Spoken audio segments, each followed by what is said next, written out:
WCBI News at 6 starts now.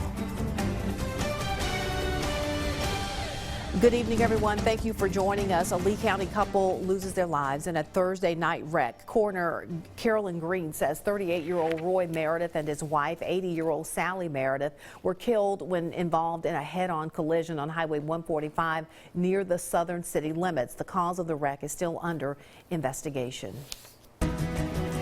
Police in New Albany say they have found a kidnapping suspect. 46-year-old Charles Galloway was wanted on aggravated assault and kidnapping charges. He was last seen in the Colonial Gardens area, believed to be on foot. There's not a whole lot known about the incident right now. More details are expected to be released. Tupelo police are looking for a man suspected in a strong-armed robbery this afternoon. It's possible he may be connected to Wednesday's bank robbery there. Police are looking for the car in this photo from a security camera at North Mississippi Medical Center in Tupelo. It was about 12:50 when a man was robbed. Police say the suspect sprayed mace on the victim and then robbed him. Police say the suspect may be connected again to the robbery of the CB&S Bank across from the hospital. The suspect in that robbery, there's an image of him on your screen right now, described as a white male in his 50s. If you have any information on either of these crimes, call authorities. Just hours after a shooting left a woman injured in Starkville, police charge a teenager in the case. Police arrested 17-year-old Cornelius Hendricks in connection with the shooting at the Sandhill Arms Apartments this morning. Hendricks is charged with attempted murder. His bond is set at $250,000. The shooting happened around 7 a.m. An SPD spokesman says an adult female suffered gunshot wounds and was initially taken to OCH Regional Medical Center and later flown to another hospital. Police believe the incident is domestic in nature. SPD has not released the name of the victim. An Alabama man is arrested in Lowndes County for not complying with the sex offender registry. Yesterday, Lowndes County detectives got a tip that Brandon Dwayne Scott, a registered sex offender in Alabama, was living on Priscilla Circle. Well, after investigating, officers found that Scott was not compliant in Mississippi and in Alabama because he did not register in Lowndes County. Scott was arrested and charged. He may also face charges in Alabama. We've had some lower level clouds hanging out across the area today, but as you can see, these are slowly making their way out of here. We've got that back line of clouds, and that's going to continue pushing out of here as we get into the evening hours. I think we'll be in for a mostly clear night once we get past 8 o'clock or so. Those clouds have helped to keep us a little bit cooler, though. We're down to 59 already in Starkville, 61 in Columbus, up to the north where they had some more sunshine. We're still close to 70 in Coffeyville and Bruce, and as I mentioned, overnight tonight it's going to be another chilly one, back to the 50s for tomorrow morning. The latest on our chances for severe weather early next week coming up right after this. Tupelo Mayor Jason Shelton has offered to give official greetings to President Donald Trump on the president's next visit. In a letter, Mayor Shelton wrote he would request the opportunity to officially greet you when you arrive or depart from Tupelo Regional Airport, or when you arrive at or depart from the Bancorp South Arena, quoting from the letter there. The president will headline a campaign rally for Tate Reeves. Shelton says he understands there are a lot of logistics involved with the visit, but he would like the opportunity to welcome the president to Tupelo. I wanted to make a formal request to, as mayor of the city of Tupelo, greet the President of the United States as he arrives in the city. That's something that I think would be appropriate, regardless of political party, regardless of who's supporting whom, to extend that official greeting on behalf of the city. And Shelton's letter said the mayor did not have the chance to officially greet the president when he visited Tupelo last November. The independent candidate for governor makes a stop in Columbus. David Singletary has been traveling the state pushing one of his major platforms, legalizing cannabis in Mississippi. But Singletary tells us he has some other issues he'd like to tackle as governor, including term limits. There's a lot of them been up in there 30 plus years, and in my view that they sit up there on the committee heads too. So I would rotate the committee heads with inside the committees. And then I'd go 8 years limit on House of Representatives and maybe 12 years on senators. Singletary says he also has a plan to improve education, and he plans to only serve one term if he wins the governor's race. A state-of-the-art workforce center holds its official grand opening. Dozens of state and local officials were on hand in Lowndes County today to get a first-hand look at the Golden Triangle Communiversity. The first class of students actually enrolled back in August. The school gives them a chance to get hands-on experience with machinery used by area industries. School leaders say their goal is to have these students ready to go by the time they graduate. It's so exciting. You know, it's a great message to tell the public that no longer to get to the middle class do you have to go get a 4-year degree. You can come to a place like the Communiversity here at East Mississippi Community College and get a 2-year degree and go out and get a great job. The Communiversity is operated by East Mississippi Community College. Well, students at a Tupelo Elementary School had some special lunch guests today. Representatives from the U.S. Department of Agriculture visited Lawndale Elementary to see how students are getting hands-on lessons in agriculture and nutrition. Our Allie Martin has more. Don't give me no junk, no junk. Don't give me no junk. The song is called Don't Give Me No Junk, and it was the musical selection for the National School Lunch Week celebration. The reason why we sang that song is because junk, it's okay to have once in a while, but it's not okay to have every single day. For 6 years now, the Growing Healthy Waves program has been in place at Lawndale Elementary. Students acted as tour guides for the special guests who were shown the school's gardens and the Sprout House. A healthy lunch included items such as summer-loving squash and onions from the Pontotoc County Sheriff's Office garden.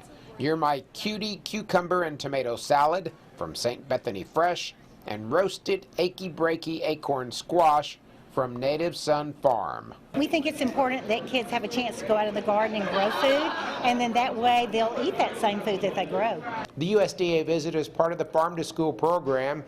It's all about teaching students the importance of making healthy, nutritious decisions at a young age. It's about having healthier choices, making sure our students have that nutritional start with. We know that having a good meal helps them also achieve academically. So yes, that is a part of why we're here. The special guest toured a local farm after lunch with Lawndale students.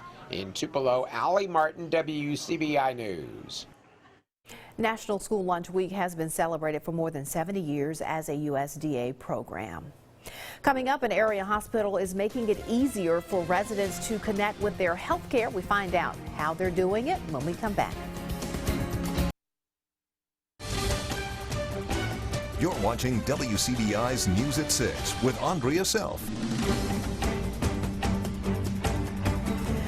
Welcome back. Getting access to quality health care in rural areas is a challenge for many Mississippians, but the state of Wcbi General Hospital is connecting area residents with professionals from several specialties all under one roof. Our Riley Livingston takes a look at how a health fair can help the community. She's in the studio with that story. Andrea, from cholesterol to vision screenings, attendees have a chance to learn more about their health. But organizers say it can be a tool to get people to take their medical care seriously. Every year, Wcbi General Hospital brings residents and healthcare professionals together in an effort to improve the health of the community. There's a lot of people that wouldn't get any type of medical screenings if they weren't offered for free. So we offer that, and hopefully if we catch something, we'll catch it early and get them taken care of. For Angela Turner, it's an opportunity to learn more about the options available to her. Well, just learning more about my health and continue to keep my health in good shape and everything. Jessica Hunt says the health fair also promotes benefits for Medicare recipients. Medicare patients are eligible for a free annual wellness visit every year. And so we're trying to get all of our Medicare patients to come in and get that free visit, because that does depression screenings, fall risk assessment, cognitive assessment. There's a lot of wonderful things, and we've actually found some great stories and success stories from patients who have come and had that done, and we've been able to catch things early. She says the main thing holding some people back is fear. Part of it is they're kind of scared to see what might come of it. And it's really a very simple, painless screening. But a lot of patients, the unknown is a scary thing. Organizers hope people will continue to seek care after the fair is over. Special education students in Lamar County, Alabama enjoyed a day dedicated to them. The students participated in Disney-themed challenges and competed for prizes. Goofy Golf, Captain Hook Toss, and Jake Walk the Plank were just a few of the activities for the children today. Jeff Chaffin says he loves seeing these kids enjoying themselves. They love it. I'm a father of special needs girls myself. I have twin girls that are special needs, so it's a real special day for them. They don't get a lot of days in their lives where they have regular times and special events for them and special times when they can feel singled out and have victories, and this gives them that day, and it's a great time. And this festival rotates between Sulligent, Vernon, and South Lamar. A lot of schools holding outdoor events today. Trevor, the weather was perfect for all of it. Perfect weather for it, and that nice weather is going to continue overnight tonight. It is going to be a little chillier if you're heading out to the football games. We're already down to 61, and we're going to be down into the 50s by 7 and 8 o'clock, so grab the jacket. I've got your full forecast and details on severe weather coming up right after this. Your WCBI First Alert AccuWeather forecast with meteorologist Trevor Burchett. We start out the day with some pretty thick clouds across the area, and those are starting to thin out just a little bit, leaving us mostly clear as we get into the evening. Take a look at this time lapse from earlier today from the Alpha Insurance Camera Network here in downtown Columbus, and you can see those clouds really not moving much, just kind of sitting there and causing some people to get caught under the clouds all day. That made some folks feel a lot cooler than other people. Some areas got up to the 70s. Some of us, like Columbus, stayed in that 60-degree range all throughout the day today. But as I mentioned, the clouds are starting to clear. Here's a live view from downtown Columbus. Just a few clouds out there as the sun begins to set in the western horizon. Just about everybody reporting clear skies right now, but we are down to 59 in Starkville. Tupelo saw a little bit more sun today. They're up at 64 now, 60 in West Point, and 61 officially up north at the Air Force Base. Now overnight tonight, it's going to be another pretty chilly one. We're going to get down to right about 50 here in Columbus, 51 in West Point, 50 in Tupelo, maybe some upper 40s up to the extreme northern portion of our area, but just about everybody getting close to those 50s. So get ready for that. If you're heading out the door tomorrow morning, you might need another jacket as you start your day. We do warm up quickly though, back into the lower 70s by around 4 o'clock. We've thrown in a chance for an isolated shower or two through the afternoon as that tropical storm makes landfall in Florida and pushes off to our east. I don't think we're going to see a lot of rain, nothing to ruin game day if you're heading out to Oxford or over to Starkville, but just be aware you might see a few sprinkles as you go throughout the day. We are keeping tabs on our next storm system that's going to approach the area on Monday. That's going to give us some chances for some showers and storms all across the area through the day. I think this could start as early as 10 or 11 in the morning and could go through sunset. And the Storm Prediction Center has actually outlined us already in a risk for severe weather. We'll call it about a level 2 out of 5 right now. And that just means some of these storms could produce heavy rain, gusty winds. And of course, it's now that time of year. We got to look out for those isolated tornadoes. I don't think this is going to be a major tornado event, but it's certainly possible and something we're going to have to keep an eye on over the next few days. Remember, you can download the WCBI weather app, Apple and Android. You can get your latest forecast, and we'll also send you a notification right to your phone in the event of severe weather in your area. You'll notice after that strong storm event on Monday, we clear out pretty quickly back to the 60s for Tuesday and Wednesday before yet another cold front brings some chances for more showers and storms as we get closer to next weekend. All right, we'll be certainly keeping an eye on things Monday. Yeah, keeping a very close eye on it. Yeah, for sure. All right, Trevor, thanks a lot. Number 1 versus number 3, 2 of the top 5 teams in the state are right here for our game of the week. We'll get a preview of Starkville, Madison Central next in sports. WCBI Sports with Tom Ebel is brought to you by your local Ford dealers. Go further. When you look into what truly makes a Carl Hogan Toyota Game of the Week here at WCBI, you look at games that could possibly shift the landscape of high school football in Mississippi. And there may not be a bigger game this year than the Starkville Yellow Jackets taking on the Madison Central Jaguars. You've got the number 1 team in the state in Madison Central, 7-0, taking on the Starkville Yellow Jackets, 6-2, the number 3 team in the state of Mississippi. You got playmakers all over the field on both sides for Starkville. Luke Altmaier. You've got the 4-headed monster we talked about at 5 of the wide receiver core, Rufus Harvey, Tay Lucius, Orion Thompson. You got Joshua Acker.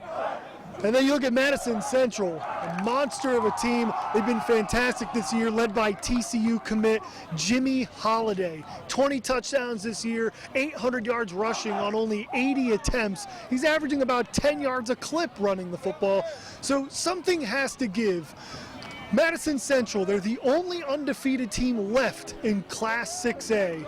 Starkville, here in the Nest, hasn't lost a home football game. You'd have to go back to the playoffs of 2014 to find that game.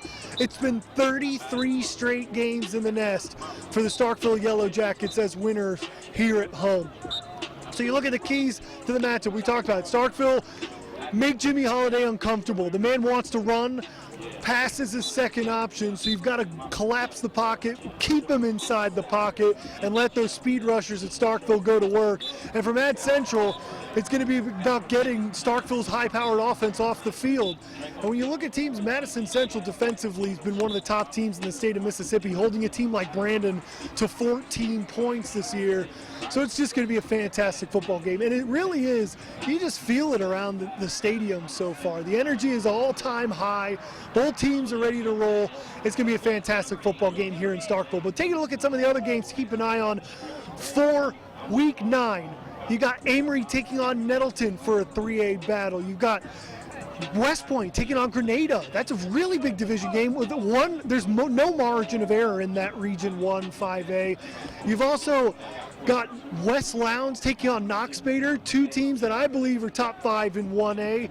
That could change the landscape of that division. So a lot of games across the board here in Week 9. Starkville Academy taking on Heritage Academy right down the street here in Starkville. That could change the division race and change the undefeated season possibly. Heritage undefeated, Starkville Academy would love nothing more than to take down their rival. It's going to be a fantastic Week 9, and we'll have all the highlights, recaps, scores, everything coming up at 10 on WCBI Enzo. We hope you tune in, but for now, reporting here inside the Nest, Tom Ebel for WCBI Sports. We'll have the last 3 forecast coming up next. Get your game day pizza at Papa John's.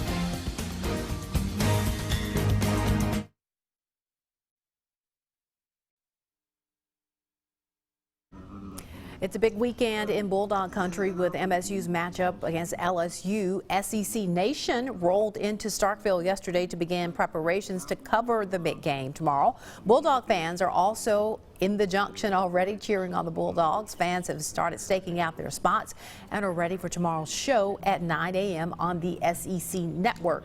Now, it could be an uphill battle for the Bulldogs, so the faces of SEC Nation have some advice for fans tomorrow.